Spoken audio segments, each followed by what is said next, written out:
शुरू से स्टार्ट करते हैं। एक बार इंट्रोडक्शन दे देता हूँ कंप्यूटर का। और बेसिकली तुम्हारे कंप्यूटर में जो है 25 क्वेश्चन आते हैं, बट कंप्यूटर के अलावा केमिस्ट्री और फिजिक्स के भी क्वेश्चंस कुछ रहते हैं उसमें।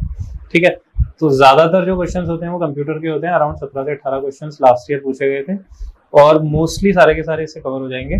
तो देखते हैं, सबसे पहले देखो क्या है ये सारा का सारा टॉपिक है कंप्यूटर का जो आपने पढ़ना है। इंट्रोडक्शन टू कंप्यूटर्स, यानी इसमें कंप्यूटर्स की डिस्कवरी कब हुई थी, कब सबसे पहला डिजिटल कंप्यूटर आया था, प्यूरी थ्योरी है ज़्यादातर। ठीक है, बट उससे क्वेश्चन क्या बनेंगे वो थोड़ा सा तुमको इंटरेस्टिंग लगेगा जब इसी पे बेस्ड, क्योंकि थ्योरी पढ़ने में थोड़ा सा आपको बोरियत लगेगी, बट जैसे ही वो चीज़ आपका क्या होगा क्वेश्चन के थ्रू आपके सामने आएगी तो आपको थोड़ा इंटरेस्ट आएगा कि अच्छा ऐसे भी क्वेश्चन पूछा जा सकता है। ठीक है, तो इंट्रोडक्शन टू कंप्यूटर्स में सारा इंट्रोडक्शन उससे रिलेटेड। यहाँ पर बेसिक कंप्यूटर ऑर्गेनाइजेशन में आपसे बताया जाएगा कि कैसे कंप्यूटर में डेटा का प्रोसेस होता है, कैसे आपका इनपुट डिवाइस काम करती है, आउटपुट डिवाइस काम करती है, और उसके बीच में जो आपका एरिथमेटिक लॉजिकल यूनिट है, कंप्यूटर है यानी सीपीयू जो है, उसमें क्या क्या कौन कौन सी प्रोसेसेस होती हैं, क्या क्या लगे रहते हैं, रजिस्टर, कैश मेमोरी, रैम, रोम, सीमॉस, ये सारी चीज़ों का क्या काम होता है वो सारा इसके अंदर आएगा। कंप्यूटर पेरिफेरल में आपकी सारी devices, input devices, output devices, इसके अलावा और जो अदर डिवाइसेस होती हैं जो मेन मेमोरी की डिवाइसेस हैं वो सब। ये आ गया आपका सॉफ्टवेयर का पार्ट जिसमें ऑपरेटिंग सिस्टम बेसिकली आपके ज़्यादातर जो आप आजकल आप डेली लाइफ में फेस कर रहे हो वो बेसिकली कौन से हैं, एंड्रॉयड, iOS और विंडोज़। ठीक है, ये तीन है। मोबाइल में आपका एंड्रॉयड या iOS होता है, अदरवाइज विंडोज होता है, या फिर मैक भी है जो कि आपका एप्पल के लिए यूज होता है। ठीक है, उसके अलावा कुछ ऐसे भी सॉफ्टवेयर होते हैं जो फ्री होते हैं, जैसे कि आपका कौन सा हो गया, लाइनेक्स हो गया, यूनिक्स हो गया, ठीक है, MS DOS हो गया। तो वो सारे के सारे सॉफ्टवेयर आपसे ओपन सोर्स सॉफ्टवेयर के रूप में उनको बोला जाता है, वो आपसे कल के दिन पूछ देगा। ठीक है, तो वो सारी चीजें उनको कैसे कैटेगराइज करते हैं वो सारी चीजें हम इसमें पढ़ेंगे। उसके बाद सॉफ्टवेयर में जैसे आपके दो प्रकार के सॉफ्टवेयर होते हैं, एक एप्लीकेशन सॉफ्टवेयर और एक सिस्टम सॉफ्टवेयर। ठीक है, तो इन दोनों में कौन कौन से एप्लीकेशन है, कौन से सिस्टम सॉफ्टवेयर हैं वो सारे हम पढ़ेंगे। ये पूरा पार्ट आपका सॉफ्टवेयर से रिलेटेड है।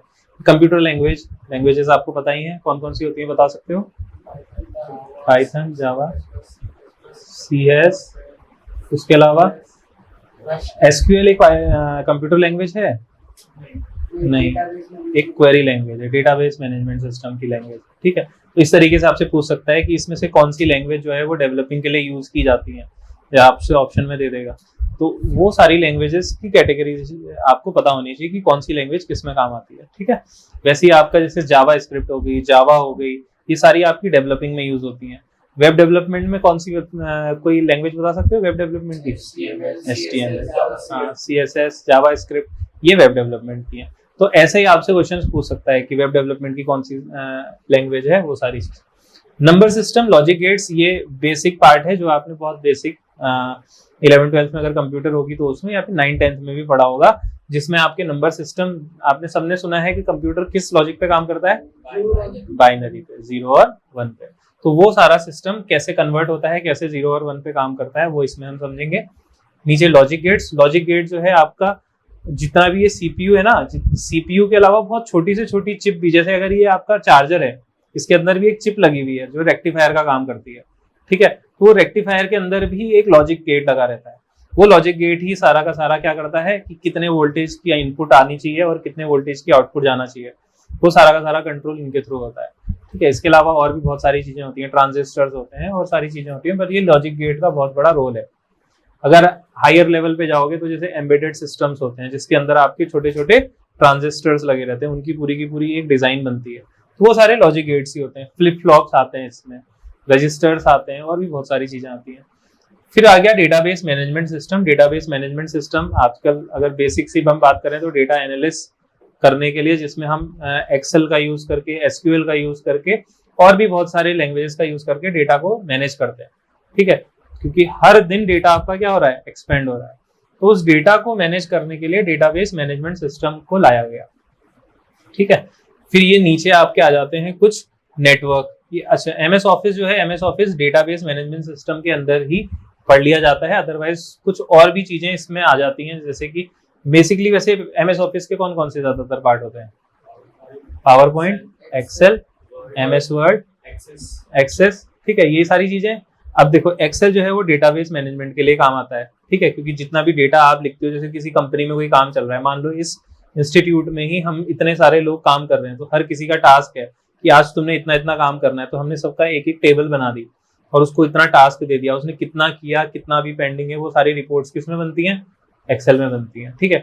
अब अगर मान लो मेरे को यहाँ पे प्रेजेंटेशन देनी है, जैसे मैं ये प्रेजेंटेशन दे रहा हूँ, ये मैंने प्रेजेंटेशन किसमें बनाई, पीपीटी में बनाई, तो ये पीपीटी भी किसकी पार्ट है, एमएस ऑफिस का, ठीक है।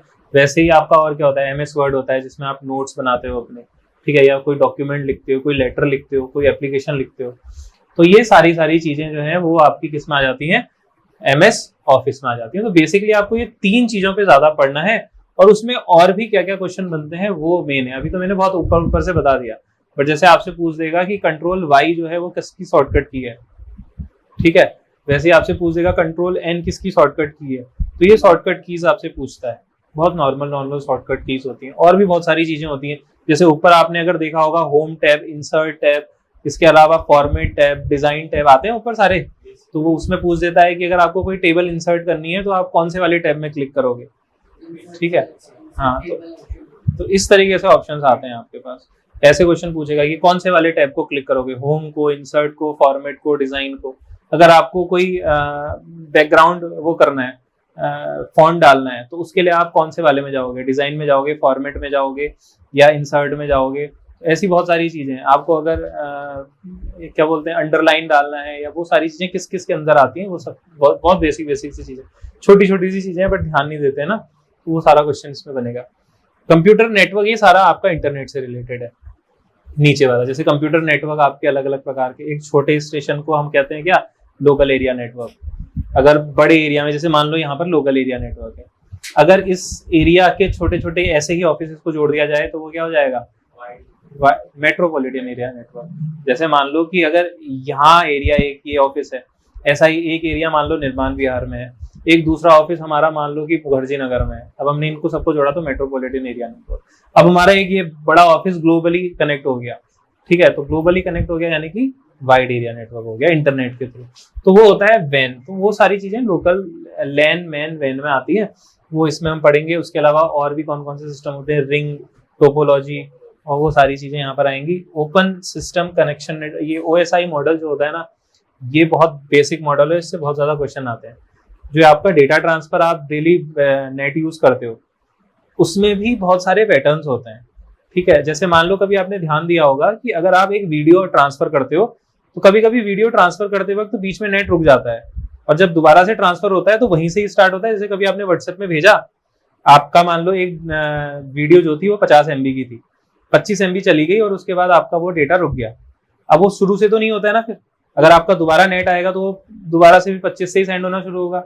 वो किस कारण से हो रहा है, यही मॉडल की वजह से। यहाँ मॉडल यही काम करता है कि कितने हमने पैकेट सेंड कर दिए और कितने पैकेट्स हमने और आगे सेंड करने हैं, उनको पैकेट्स में तोड़ देता है, और एक फीडबैक भी वो देते रहता है सेंडर को कि हमने इतने पैकेट्स भेज दिए हैं, आगे के पैकेट्स अब भेजना शुरू करो, अगर बीच में जैसे नेटवर्क कनेक्शन हो गया। तो ये सारा जो है नेटवर्क मॉडल में। ऐसे ही अगर आपने कभी ध्यान दिया हो, कभी आप यूट्यूब की वीडियो देखते हो, ठीक है, बीच में नेट चला गया तो वो अटकनी शुरू हो जाती है, और अचानक फिर उसके बाद वो जितना वहां से आगे तक गया है लाइव वीडियो, कोई अगर लाइव मैच देख रहे हो तो तुरंत वहां से वो बहुत स्पीड में जाता है, और फिर वहां पर आके जहां से लाइव चल रहा है वहां पे शुरू हो जाता है।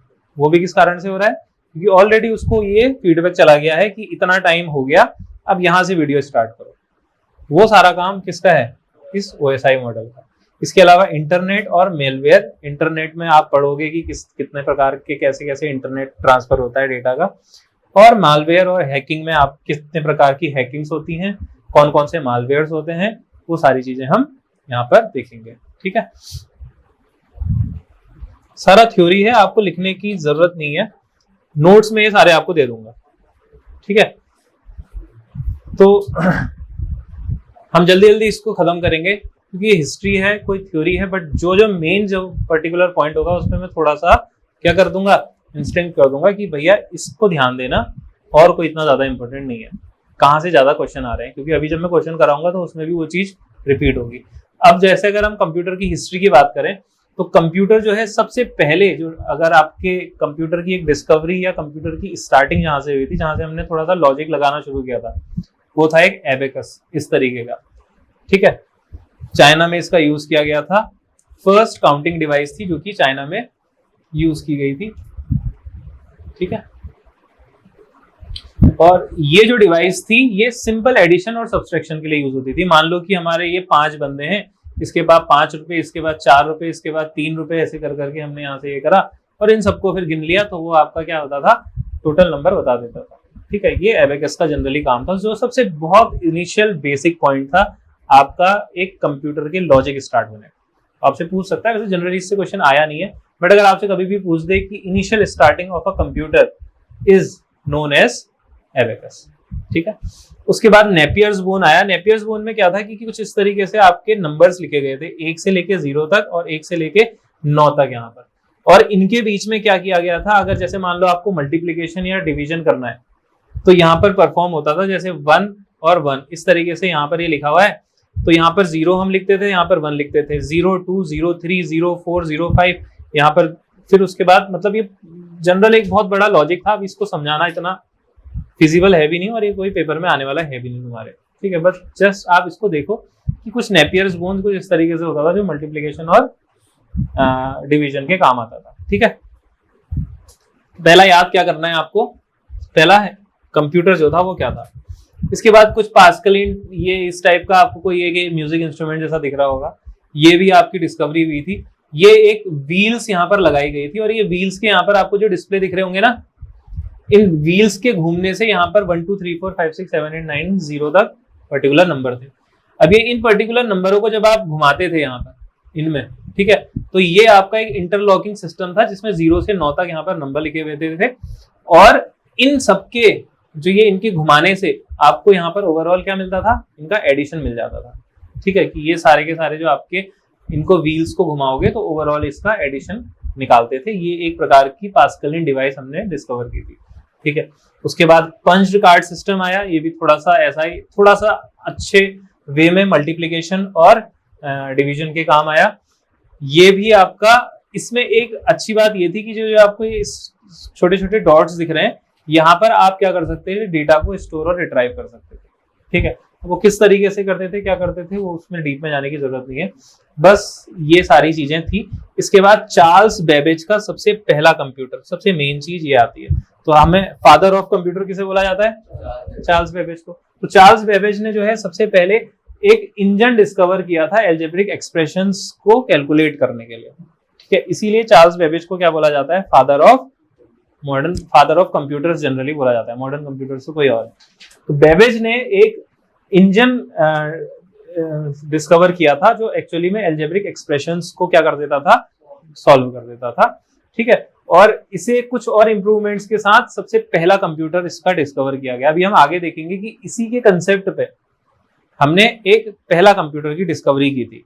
ठीक है, आगे जितने भी साइंटिस्ट थे उन्होंने इन्हीं के, इसने जो कंसेप्ट बताया होगा उसी कंसेप्ट पे आगे कंप्यूटर की डिस्कवरी करी।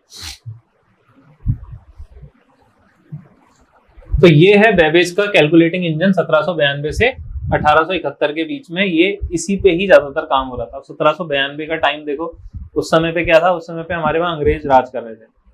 1757 में अंग्रेज आ गए थे, और फिर उस समय पे वहां पर क्या चल रहा था, चार्ल्स बेबेज कंप्यूटर की डिस्कवरी कर रहे थे।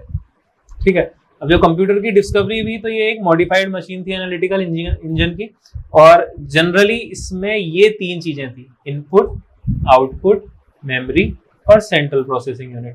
ये 4 चीजें होने की वजह से ही इसको मॉडर्न या फिर डिस्कवरी या इनिशिएशन ऑफ कंप्यूटर का बोला जाता है, यानी कंप्यूटर की शुरुआत की डिस्कवरी जो है इन 4 सिस्टम के होने की वजह से ही इसे एक फादर ऑफ कंप्यूटर भी बोला जाता है, चार्ल्स बेबेज को। ठीक है, अब ये चीज तो यहाँ पे मेंशन ही है, फादर ऑफ कंप्यूटर किन्हें बोला जाता है, चार्ल्स बेबेज को। तो ये क्वेश्चन आपसे अगर आएगा तो आप कर लोगे, Charles Babbage father of computer. फिर मार्क 1 कंप्यूटर आया। मार्क 1 कंप्यूटर में थोड़ा सा चीजें मॉडिफाई हो गई। मार्क 1 कंप्यूटर में देखो क्या चीज आया यहाँ पर, एक तो यहाँ पर वो आएगा स्टोरेज वाला। डिवाइस वॉज डेवलप्ड बाय, ये इनका नाम है, हालांकि ये तुमको नाम याद करने की जरूरत नहीं है, और ही यूज्ड होलेरिथ पंच और बेबेज के स्टेटमेंट। ये 2 साइंटिस्ट थे, इन दोनों के जो लॉजिक उन्होंने डिस्क्राइब किए होंगे उनको यूज करके उन्होंने एक मार्क 1 कंप्यूटर डेवलप किया। किसके साथ, IBM के साथ। IBM कंपनी सुनी है, IBM कंपनी आजकल सबने सुनी होगी, ठीक है। तो IBM हो गया, गूगल हो गया, ये सभी ने सुना है। तो IBM भी एक मल्टीनेशनल कंपनी है, उसके साथ मिलके सबसे पहला कंप्यूटर डिस्कवर किया था। तो अगर आपसे कल के दिन पूछे कि सबसे पहला कंप्यूटर किसी कंपनी के साथ मिलके किसने डिस्कवर किया था या उस कंपनी का क्या नाम था, क्या था? IBM। सबसे पहला कंप्यूटर भी एक्चुअली IBM ने दिया था। लेकिन सबसे पहला माइक्रो प्रोसेसर किसने दिया था, बता सकते हैं भाई? इंटेल ने दिया था। माइक्रो प्रोसेसर इंटेल का था, लेकिन ये जो आपका बेबेज जो है ये मार्क 1 कंप्यूटर IBM के साथ डेवलप किया। इसके अलावा इसके अलग अलग जनरेशन आई, इसमें मार्क 3 भी आया। उसमें इलेक्ट्रॉनिक कंपोनेंट और मैग्नेटिक ड्रम मेमोरी यूज हो गई थी। अब इलेक्ट्रॉनिक कंपोनेंट क्या होते हैं? जैसे कि आपका इलेक्ट्रॉनिक कंपोनेंट आज के टाइम पे कौन सा है, आप बता सकते हो? हाँ, जैसे कंप्यूटर में इलेक्ट्रॉनिक कंपोनेंट क्या होता है?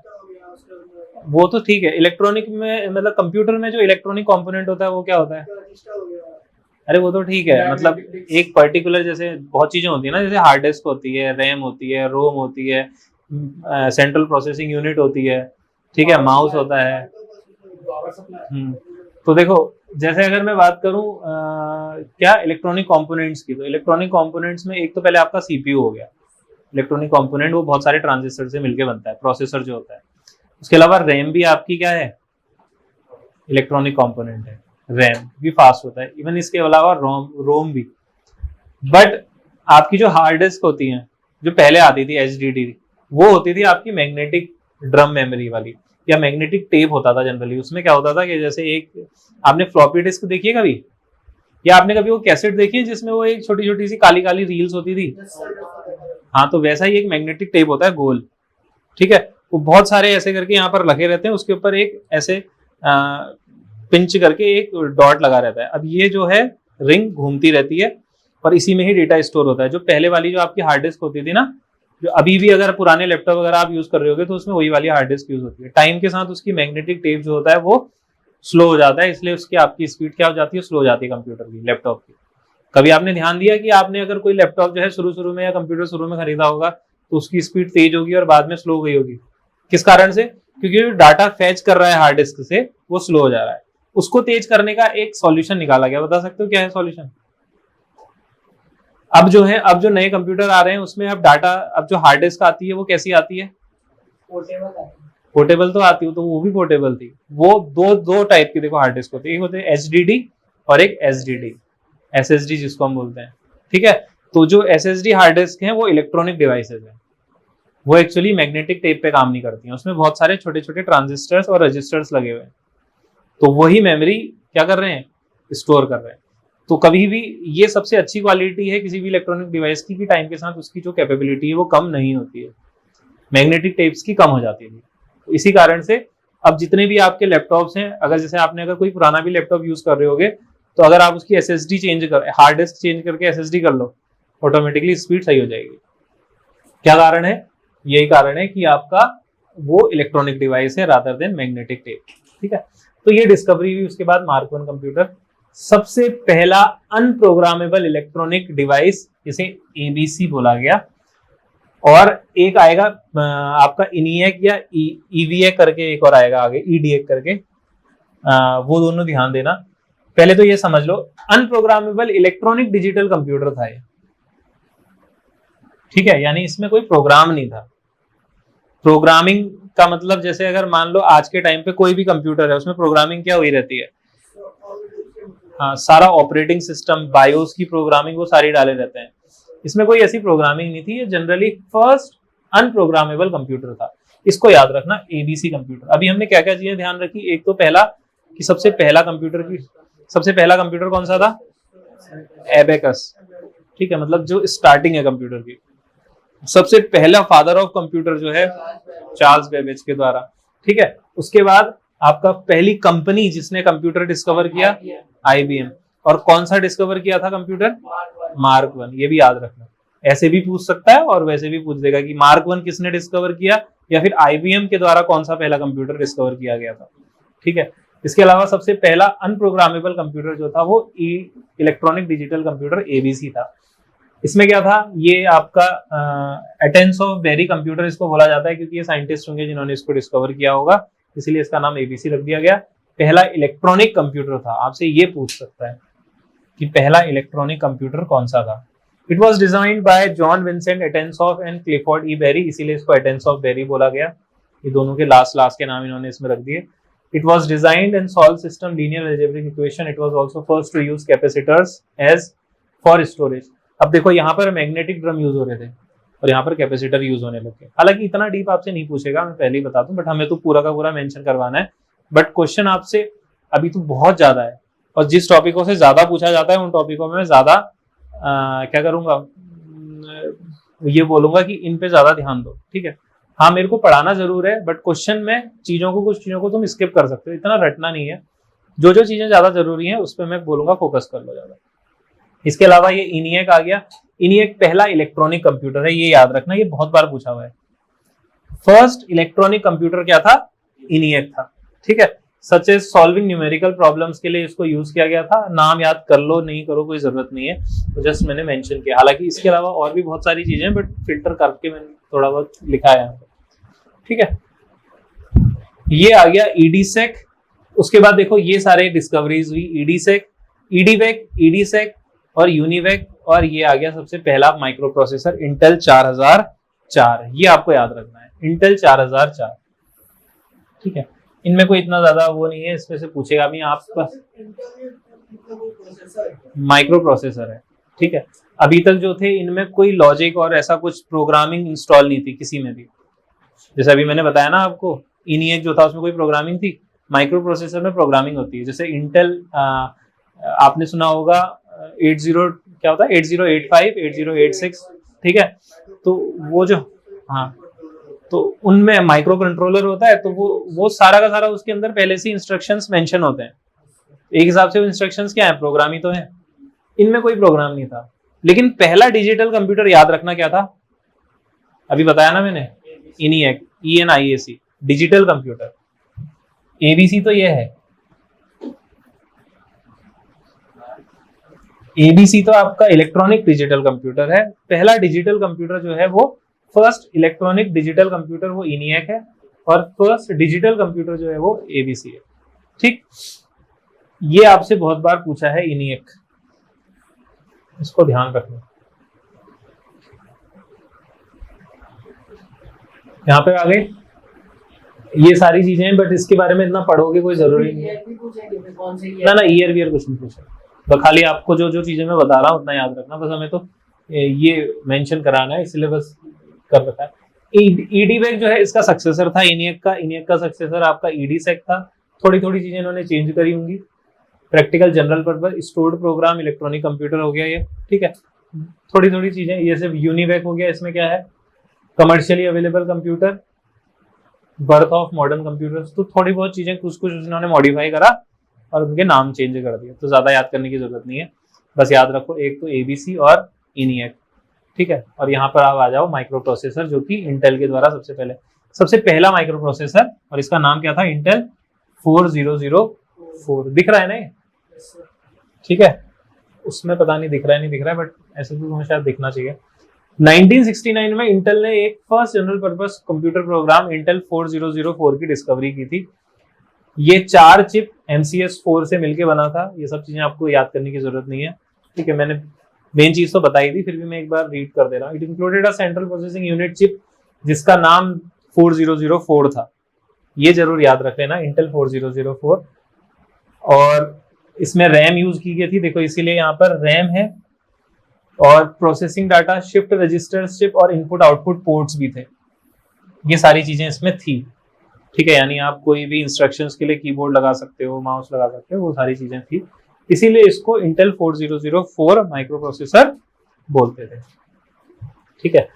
अब यहां से क्वेश्चन बहुत ज्यादा आते हैं, इस पे ध्यान देना। जनरेशन ऑफ कंप्यूटर जनरेशन जो है वो 4 प्रकार की जनरेशन है। आज के टाइम पे आप कौन सी जनरेशन में काम कर रहे हो बता सकते हो? हाँ, या जेनजी जनरेशन में है। अब क्या आ गया, अल्फा, बीटा आएगी उसके बाद। अच्छा, हम तो 90s वाले हैं, हमें क्या बोलते हैं, मिलेनियल। तो पैसा ही नहीं आ रहा मिलेनियल वाला। अच्छा देखो, 4 जनरेशन बेसिकली आप पढ़ोगे इसमें, और हर एक जनरेशन में क्या क्या क्वेश्चन पूछता है वो भी मैं आपको बता दूंगा। अभी क्वेश्चन आगे देखेंगे तो उससे थोड़ी चीजें कवर हो जाएंगी। पहली बात, फर्स्ट जनरेशन, सबसे पहली जो जनरेशन थी उसमें आपके वैक्यूम ट्यूब्स यूज हुए थे। ठीक है, बहुत बड़े बड़े, इस कमरे से भी बड़े बड़े वैक्यूम ट्यूब्स लगे रहते थे, उनके अंदर डेटा स्टोर होता था। इवन डिस्प्ले भी बहुत बड़े बड़े होते थे। वैक्यूम ट्यूब का एक थोड़ा सा एग्जांपल आप बता सकते हो जो आपने रिसेंटली या 90s के बाद देखा होगा? वैक्यूम ट्यूब आपके घरों में था पहले, बहुतों के घर में अभी भी होगा, दादा दादी लोग उसी में देखते होंगे कुछ ना कुछ। वैक्यूम ट्यूब, वैक्यूम ट्यूब आपने अगर पहली वाली CRT टीवियां देखी थी, बहुत मोटी मोटी टीवियां जो होती थी, अभी तो आजकल LED LCD आ गई हैं। हाँ, डब्बे वाली जो टीवी आती थी उसके पीछे एक इलेक्ट्रॉनिक ट्यूब्स होते थे जो क्या करते थे, आपकी स्क्रीन पे हिट होते थे इलेक्ट्रॉन्स, और फिर उसके बाद वो कलर शो करते थे। जैसे आपके मम्मी पापा की शादी में भी पहले दहेज में वही वाली शटर वाली टीवी आती थी, वो भी वैक्यूम ट्यूब वाली थी, पीछे से एक बहुत पीछे ऐसे करके रॉड लगी रहती थी। ठीक है, इवन पहले बाद में जो LEDs आती थी उसमें भी पीछे लाइट ही लगी रहती थी जो प्लेट पे मारी जाती थी। इनमें क्या होता था, इनमें जो होता था फ्लोरेसेंट ट्यूब होता था, फ्लोरेसेंट बल्ब होता था, तो वो बहुत लंबा होता था। बहुत जनरल एग्जाम्पल है, हालांकि उससे भी बहुत बड़े बड़े वैक्यूम ट्यूब उस समय पे यूज होते थे। ठीक है, तो वैक्यूम ट्यूब सबसे पहले यूज होते थे इलेक्ट्रॉनिक कंपोनेंट्स में ज्यादातर, इनमें डेटा भी स्टोर किया जाता था इनके थ्रू, और यहाँ पर जो है आपकी basic language machine language use होती थी। अभी मशीन लैंग्वेज जो है वो आपकी कौन कौन सी है, जैसे EDSEC, EDVEC, UNIVAC, वो जो हमने कंप्यूटर की स्टार्टिंग में पढ़ा था ना, जनरेशन, तो ये सारा स्टार्टिंग की उनकी जो आपका ENIAC जो हमने सबसे स्टार्टिंग में पढ़ा था, ENIAC कंप्यूटर एक हिसाब से क्या था, इलेक्ट्रॉनिक इंस्ट्रक्शंस का ही एक कंप्यूटर बना था, उसी को ही मॉडिफाई करके EDSEC, EDVEC और UNIVAC बनाए गए थे। तो ये बहुत बेसिक से कंप्यूटर्स थे जिसमें एक्चुअली में कोई प्रोग्रामिंग लैंग्वेज वो है नहीं, तो जस्ट मशीन लैंग्वेज ही है। मशीन लैंग्वेज का मतलब क्या है कि वो एक्चुअली में क्या है, खुद ही एक कंप्यूटर है। ठीक है, उसकी कोई अपनी खुद की लैंग्वेज है जो हम खुद से नहीं समझ सकते या हम खुद से नहीं समझा सकते। ठीक है, वैसे ही IBM 701, IBM 400 जो हमने पढ़ा था अभी, सॉरी इंटेल 400, नहीं इंटेल तो नहीं होगा, इंटेल में तो इंस्ट्रक्शंस आ गए थे। IBM 701 और IBM 650, IBM ने जो सबसे पहले बनाया था, हमने बोला मार्क 1 हो गया, मार्क 1 के बाद ये IBM 701 और 650, ये सारे मशीन लैंग्वेजेस थी जो IBM ने इंट्रोड्यूस करी। इतना याद करने की जरूरत नहीं है, बट मशीन लैंग्वेज आपसे इसमें क्वेश्चन पूछ सकता है कि फर्स्ट जनरेशन में आपके कौन से इक्विपमेंट यूज होता है। ठीक है, तो क्या है, वैक्यूम ट्यूब यूज होता है, या आपसे ऐसे पूछ सकता है वैक्यूम ट्यूब कौन सी जनरेशन में यूज हुआ। ठीक है, फर्स्ट जनरेशन, तो ऐसे भी पूछेगा वैसे भी पूछेगा, बस ध्यान देना चाहिए। सेकेंड जनरेशन थी जिसमें आपका वैक्यूम ट्यूब को रिप्लेस किया ट्रांजिस्टर ने। ट्रांजिस्टर छोटे छोटे आपने सुना होगा, अगर आप साइंस वाले हो तो आपने transistors, NPN transistor, PNP transistor सबने सुने। तो ये सब ट्रांजिस्टर्स को मिला के एक बहुत बड़ा इलेक्ट्रॉनिक कंपोनेंट बनता है। ठीक है, तो ये जो इलेक्ट्रॉनिक ट्रांजिस्टर्स होते हैं इन्होंने रिप्लेस कर दिया वैक्यूम ट्यूब को। अब इन ट्रांजिस्टर्स के थ्रू आप डेटा को थोड़ा सा ज्यादा स्टोर कर सकते थे, ये जितना स्पेस ले रहा था उसकी जगह पे वो थोड़े कम स्पेस लेने लग गए। ठीक है, इसमें कौन सी लैंग्वेज यूज हुई, असेंबली लैंग्वेज यूज हुई। असेंबली लैंग्वेज के एग्जांपल हैं जैसे आपके CDC, कभी नहीं सुने होंगे ये लैंग्वेजेस। ठीक है, और ये पूछेगा भी नहीं आपसे, बट जनरली मैंने यहाँ पर मेंशन कर दिया। ठीक है, अब आगे के जो लैंग्वेजेस हैं वो आपने जरूर सुने होंगे। यहाँ पर मैग्नेटिक कोर और मैग्नेटिक टेप जो है वो यूज हुए थे स्टोरेज के लिए। ठीक है, मैग्नेटिक टेप मैंने अभी आपको बताया, एक प्रकार की हार्ड डिस्क भी आपकी क्या है, मैग्नेटिक टेप है।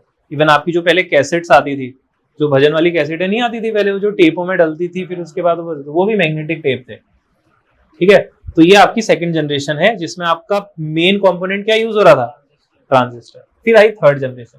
थर्ड जनरेशन में इसको रिप्लेस कर दिया किसने, इंटीग्रेटेड सर्किट्स में। इंटीग्रेटेड सर्किट्स क्या है, बहुत सारे ट्रांजिस्टर्स को मिला के एक छोटी सी चिप बना दी गई, जिसे हम बोलते हैं IC। ठीक है, जैसे आपके मोबाइल में भी एक छोटी सी IC लगी रहती है, वैसे ही अगर आप कंप्यूटर की बात करो उसमें भी अगर आपका एक CPU का प्रोसेसर, वो भी एक प्रकार की IC ही है। ठीक है, तो इंटीग्रेटेड सर्किट्स को मिला के आपका ये क्या बनाया गया, थर्ड जनरेशन ऑफ कंप्यूटर्स थे। इसमें जो आपकी लैंग्वेजेस थी वो फोर्ट्रॉन, कोबोल, पास्कल, एल्गो, बहुत बार ये पूछा गया, इसको याद रखना।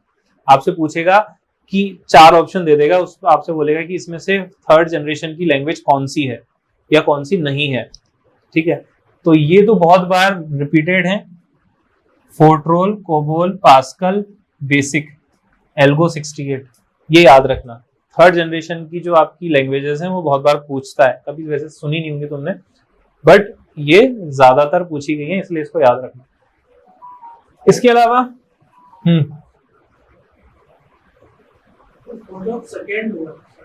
नहीं, फोर्ट्रेन आता है पहले, ये पूरी की पूरी हाई लेवल लैंग्वेजेस में आते हैं। फोर्ट्रेन हो गया, इसके बाद कोबोल हो गया, बेसिक हो गया, पास्कल हो गया। तो ये बहुत बेसिक लैंग्वेजेस थी जो आपकी सबसे पहले स्टार्ट हुई थी, इन्हें बोला जाता था हाई लेवल लैंग्वेज। ठीक है, हाई लेवल लैंग्वेजेस बोला जाता है। अब आ जाते हैं हम फोर्थ जनरेशन में। फोर्थ, एक्चुअली ये जितनी भी लैंग्वेजेस हैं ये यहाँ पर मैं C++, जावा ये मत सोच लेना, ये लैंग्वेजेस किसकी हैं? ये लैंग्वेजेस जब आपका जैसे मान लो कि कोई आपकी चिप है, ठीक है।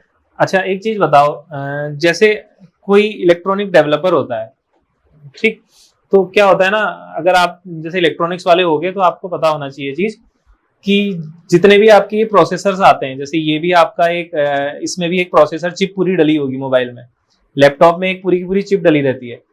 तो वो जो जिस इंस्ट्रक्शंस पे काम करती है उसकी भी पूरी एक प्रोग्रामिंग होती है, ठीक है। कहाँ पर ट्रांजिस्टर लगेगा, कहाँ पर मेमोरी कार्ड लगेगा, कहाँ पर रैम लगेगी, पूरी उसकी एक डिजाइन होती है, जिसे हम कहते हैं एम्बेडेड इंजीनियर, जो वो सारी चीजों को एम्बेड करके पूरी एक डिजाइन बनाता है, ठीक है। और उसके अंदर भी इंस्ट्रक्शंस डाले जाते हैं कि कैसे डेटा की प्रोसेसिंग होगी, कैसे कौन सा डेटा आपका मेमोरी में जाएगा, फिर उसके बाद रिट्रीव होगा। तो वो सारा का सारा जो इंस्ट्रक्शंस हैं वो किसके अंदर हैं? वो इन कोडिंग्स के थ्रू या इन प्रोग्राम्स के थ्रू डाले जाते हैं। अच्छा, और इजी समझना है तो जैसे ये आपका कैमरा है, ये कैमरा किस लैंग्वेज पे काम कर रहा है? इसमें तो एंड्रॉइड, iOS या फिर कोई भी ऑपरेटिंग सिस्टम नहीं डला हुआ है। क्या डला हुआ है? यही लैंग्वेज के इंस्ट्रक्शंस डले हुए हैं, जिसे हम फर्मवेयर भी बोलते हैं ना। कभी सुना होगा आपने, फर्मवेयर अपडेट आ गया। तो वो फर्मवेयर अपडेट क्या है एक्चुअली? जैसे कैमरों का फर्मवेयर अपडेट आता है, कभी आपने सुना है कि जैसे जो वो पोलो में कैमरे लगे होते हैं उनको अपडेट करना पड़ता है, ठीक है। CP+ का कहीं कैमरा लगा हुआ, उसका फर्मवेयर अपडेट करना है, उसमें तो कोई सॉफ्टवेयर है नहीं।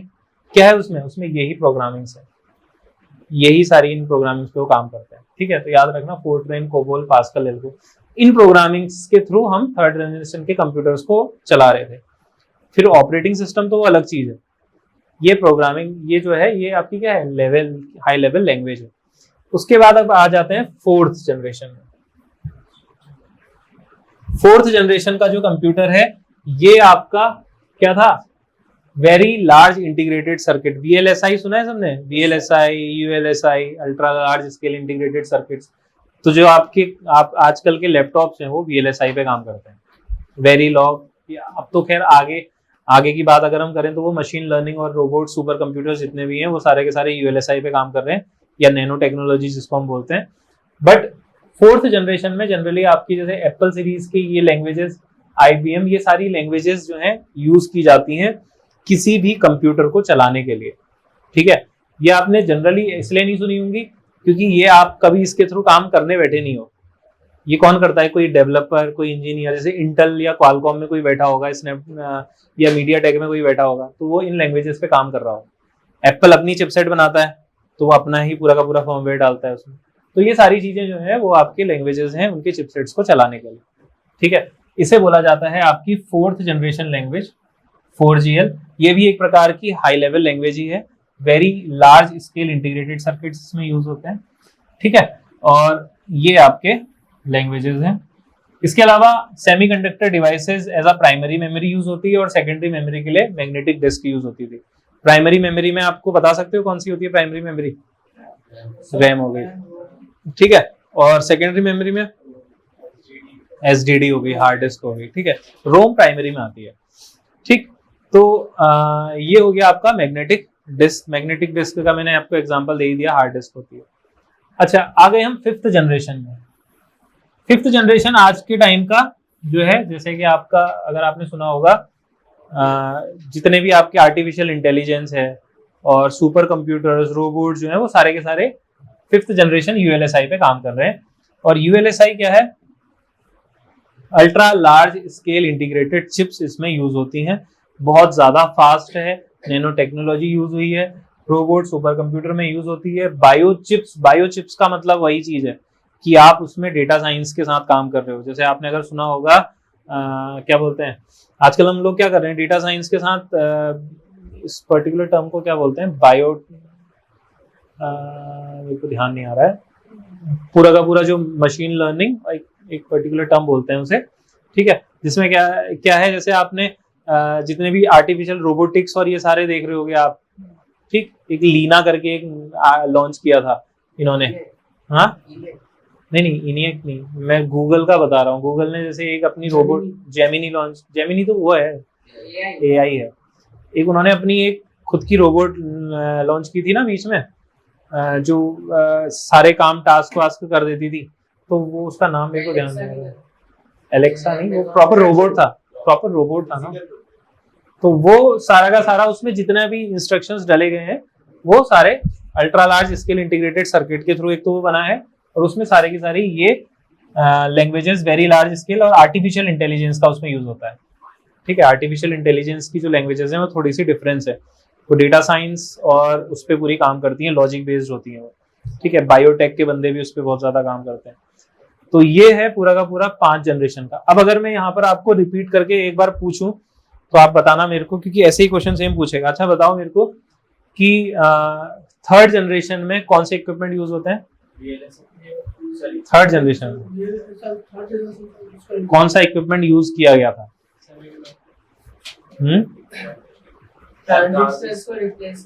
ट्रांजिस्टर्स को इंटीग्रेटेड सर्किट्स का यूज किया गया, ऐसे पूछ सकता है। अगर आपसे पूछे कि very large scale integrated circuits कौन सी जनरेशन में थे?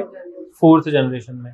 अगर आपसे पूछ दे कोबोल, फोर्ट्रोन और ये कौन सी जनरेशन की लैंग्वेजेस हैं?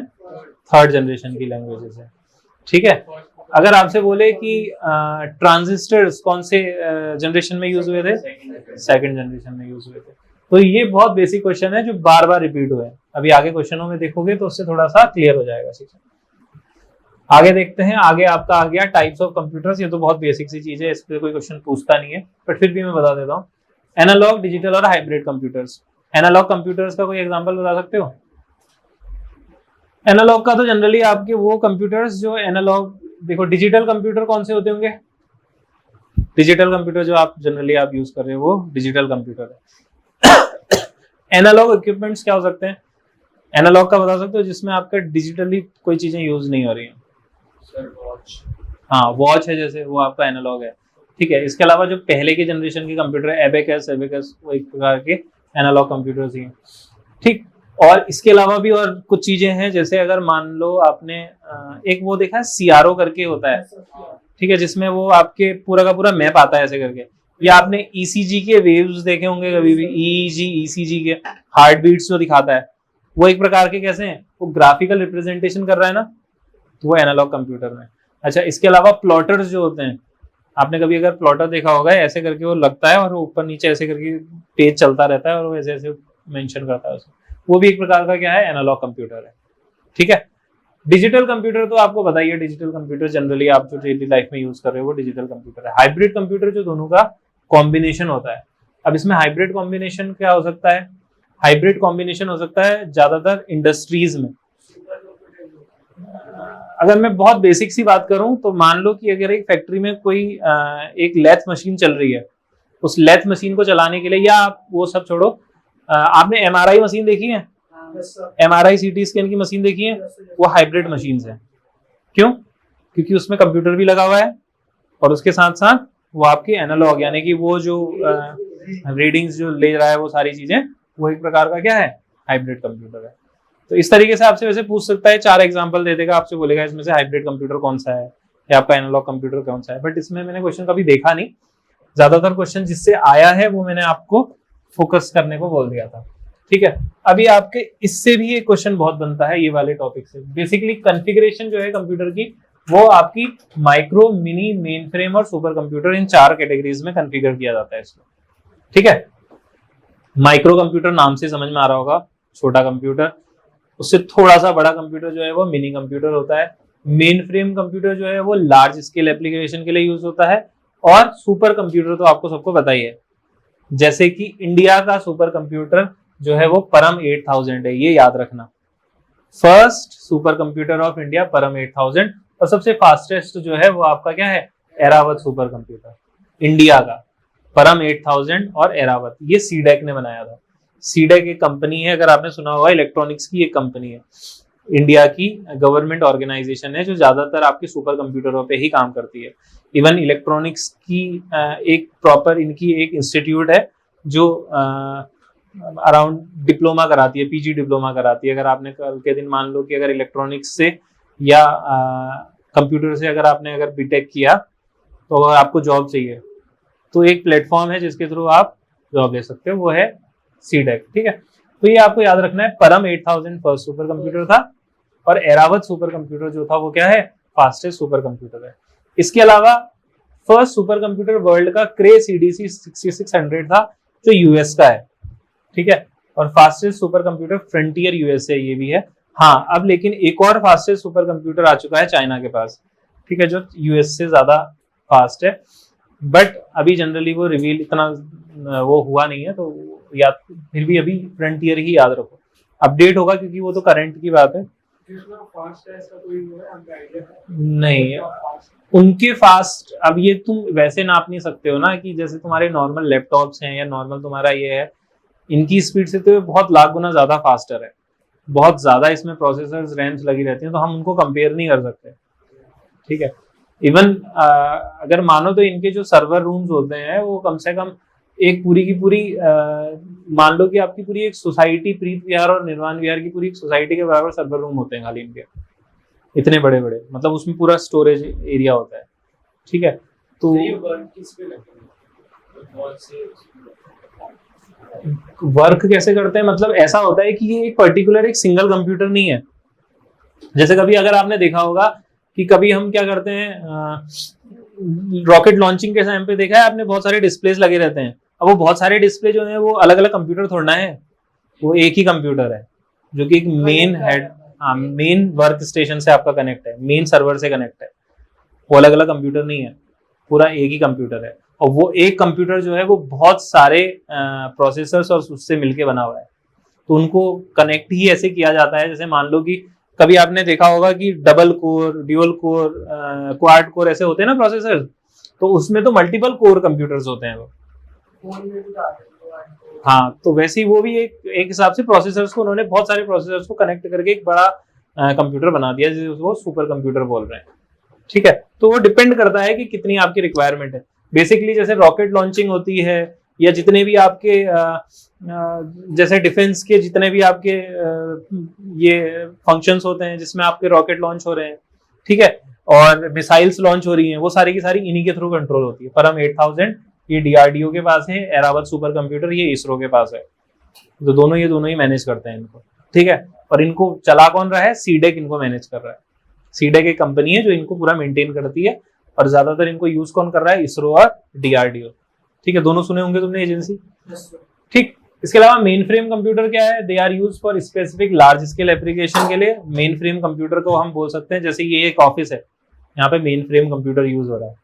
ठीक है, मिनी कंप्यूटर क्या है, mini computer mid range operating business के लिए होता है। अच्छा, ये जैसे ये आप ऐसे याद कर लो कि जैसे ये हमारा एक पर्टिकुलर ऑफिस है, यहाँ पर मिनी कंप्यूटर्स यूज हो रहे हैं। ठीक है, मेन फ्रेम कंप्यूटर क्या होगा, मेन फ्रेम कंप्यूटर मान लो कि ये एक मान लो एक मिड रेंज की एक कोचिंग सेंटर है। अब अगर मैं बात करूँ एक बहुत नामी सेंटर, जैसे मान लो दृष्टि, सबने सुना होगा, ठीक है, तो वो बहुत ज्यादा लोगों को मैनेज कर रहा है, तो एक हिसाब से वो मेन फ्रेम कंप्यूटर है। ठीक है, उसके पास मेन फ्रेम कंप्यूटर है जिसके थ्रू वो ग्लोबली लोगों को मेंटेन कर रहा है। ठीक है, क्योंकि जैसे हम कितने बच्चों को पढ़ा रहे हैं यहाँ पर, ज्यादातर दिल्ली और यूपी और बिहार या इधर एमपी के बच्चों को ज्यादा से ज्यादा, वो क्या है, ऑल ओवर इंडिया के लोगों को पढ़ा रहे हैं, इसलिए उनका जो कंप्यूटर है वो मेन फ्रेम कंप्यूटर के अंदर आएगा, वो ज्यादा लोगों को मैनेज करता है। हमारा मिनी कंप्यूटर और माइक्रो कंप्यूटर आपके बेसिक कंप्यूटर जो आप डेली लैपटॉप और ये यूज करते हैं। तो आपसे इसमें क्वेश्चन कैसे पूछता है, जैसे आपसे पूछ देगा कि आपका पाम टॉप या आपका लैपटॉप किस प्रकार का कंप्यूटर है, मिनी फ्रेम, माइक्रो, या आपका मेन फ्रेम या सुपर कंप्यूटर। ठीक है, तो माइक्रो। आपसे पूछ देगा सीडेक या सीडीसी 6000 जो है वो आपका किस प्रकार का कंप्यूटर है, तो वो सुपर कंप्यूटर आता है। ठीक है, तो ऐसे जनरली पूछे। अच्छा, आपसे पूछ देगा एक वर्क स्टेशन है जो अराउंड 50,000 लोगों को मैनेज कर रहा है, तो वो एक प्रकार की किस कंप्यूटर पे काम कर रहा है, मेन फ्रेम पे काम कर रहा है। ठीक है, तो ये सारी चीजें हैं जिसपे आपसे क्वेश्चन बन सकता है, और कैसे बनेगा वो मैंने आपको बता दिया। देखिए लास्ट टॉपिक है बेस्ड ऑन यूटिलिटी के बेसिस पर general purpose computer, special purpose computer. ये ज्यादा याद करने की जरूरत नहीं है, बस खाली एक थ्योरी है। जनरल पर्पस कंप्यूटर क्या होते हैं, जो आप डेली लाइफ में यूज कर रहे हो, लैपटॉप हो गया। स्पेशल पर्पस कंप्यूटर जैसे आपने किसी एयरपोर्ट में देखे होंगे, मेनली आपके क्या है, रडार और वो सब चीजें चेक करने के लिए यूज हो रहे हैं। DRDO यूज कर रहा है, इसरो यूज कर रहा है, वो स्पेशल पर्पस के लिए यूज हो रहे हैं। नेवी में अगर यूज हो रहे हैं, आर्मी एयरफोर्स यूज कर रही है, वो स्पेशल पर्पस के लिए कंप्यूटर यूज हो रहे हैं। ठीक है, इधर ये 4 प्रकार के कंप्यूटर हैं, palm top, laptop, personal, work station. Work station थोड़ा सा हैवी कंप्यूटर्स का एक ग्रुप होता है। ठीक है, पाम टॉप, लैपटॉप और पर्सनल कंप्यूटर सबको पता है। और यहाँ पर क्लाइंट और सर्वर कंप्यूटर क्या होता है ये भी याद रखना। क्लाइंट और सर्वर क्या होता है, जैसे मान लो कि मैं एक क्लाइंट हूँ, हाँ जैसे गूगल पर है, सर्च करते हैं तो वो सर्वर पे वो रिक्वेस्ट भेजता है। हाँ, तो बहुत सारे गूगल के क्लाइंट हैं और उस एक पर्टिकुलर अलग अलग उसके सर्वर्स चल रहे हैं, और ये क्लाइंट और सर्वर जो है इसी कंसेप्ट पे आपका पूरा इंटरनेट काम करता है। इसी कंसेप्ट पे ही पूरा इंटरनेट आपका काम कर रहा है। सर्वर पे आप डेटा को रिट्रीव कर रहे हो और फिर उसके बाद उसको देख ले रहे हो। ठीक है, और लास्ट टॉपिक क्या है, फंडामेंटल्स ऑफ कंप्यूटर, जिसमें हार्डवेयर, यही चीजें मैंने आपको बताई कि ये सब हम आगे पढ़ेंगे अभी। हार्डवेयर, सॉफ्टवेयर, डेटा और यूजर्स। तो आज इंट्रोडक्शन था जिसमें हम हार्डवेयर, सॉफ्टवेयर और डेटा और यूजर्स के बारे में पढ़ेंगे आगे वाले लेक्चर्स में। अब हार्डवेयर के अंदर कीबोर्ड, माउस, मॉनिटर, ये सारी चीजें आ जाती हैं। सही है। सॉफ्टवेयर के अंदर जितने भी आपके ऑपरेटिंग सिस्टम्स और वो सारी चीजें। डेटा तो मेन चीज है, सारा डेटा का ही मैनेजमेंट कौन कर रहा है, सॉफ्टवेयर और हार्डवेयर कर रहा है। ठीक है, इसके अलावा यूजर्स, और किसको फायदा मिल रहा है, जो ऑपरेट कर रहा है। ठीक है, तो ये बेसिक सी चीजें हैं और ये कोई थ्योरी है तो इस पे कुछ आपको रटना है नहीं। अब ये तो हो गया पूरा का पूरा आपका टॉपिक।